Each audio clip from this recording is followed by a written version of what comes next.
ಮೂಡಾ ಕೇಸ್ನಲ್ಲಿ ಸಿದ್ದರಾಮಯ್ಯ ಕುಟುಂಬಕ್ಕೆ clean chit ಅನ್ನು ನೀಡಲಾಗಿದೆ. ಕ್ಲೀನ್ ಚಿಟ್ ನೀಡಿರುವಂತಹ ದೇಸಾಯಿ ವಿಚಾರಣಾ ಆಯೋಗ ತನಿಖೆಗೆ ಏಕಸದಸ್ಯ ಆಯೋಗ ಮಾಡಿದಂತಹ ಸರ್ಕಾರ ಕ್ಯಾಬಿನೆಟ್ನಲ್ಲಿ ಪಿಎನ್ ದೇಸಾಯಿ ವರದಿ ಅಂಗೀಕಾರವಾಗಿದೆ. ಮೂಡಾ ಕೇಸ್ನಲ್ಲಿ ಸಿದ್ದರಾಮಯ್ಯ ಕುಟುಂಬಕ್ಕೆ ಕ್ಲೀನ್ ಚಿಟ್ ಅನ್ನು ನೀಡಲಾಗಿದೆ. ದೇಸಾಯಿ ವಿಚಾರಣಾ ಆಯೋಗ ಎಂದು ಕ್ಲೀನ್ ಚಿಟ್ ಅನ್ನು ನೀಡಿರುವಂತದ್ದು. ತನಿಖೆಗೆ ಏಕಸದಸ್ಯ ಆಯೋಗ ಮಾಡಿದಂತ ಸರ್ಕಾರ ಕ್ಯಾಬಿನೆಟ್ನಲ್ಲಿ ಪಿಎನ್ ದೇಸಾಯಿ ವರದಿ ಅಂಗೀಕಾರವಾಗಿದೆ. ಕ್ಲೀನ್ ಚಿಟ್ ನೀಡಿರುವ ದೇಸಾಯಿ ವಿಚಾರಣಾ ಆಯೋಗ ತನಿಖೆಗೆ ಏಕಸದಸ್ಯ ಆಯೋಗ ಮಾಡಿದಂತಹ ಸರ್ಕಾರ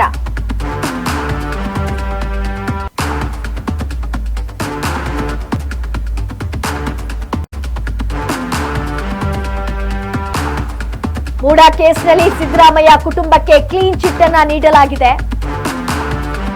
ಮುಖ್ಯಮಂತ್ರಿ ಸಿದ್ದರಾಮಯ್ಯ ಅವರ ನೇತೃತ್ವದಲ್ಲಿ ಗುರುವಾರ ಅಂದ್ರೆ ನಿನ್ನೆ ನಡೆದಂತಹ ಸಚಿವ ಸಂಪುಟ ಸಭೆಯಲ್ಲಿ ಕೆಲ ಮಹತ್ವದ ತೀರ್ಮಾನಗಳನ್ನ ಕೈಗೊಳ್ಳಲಾಗಿದೆ.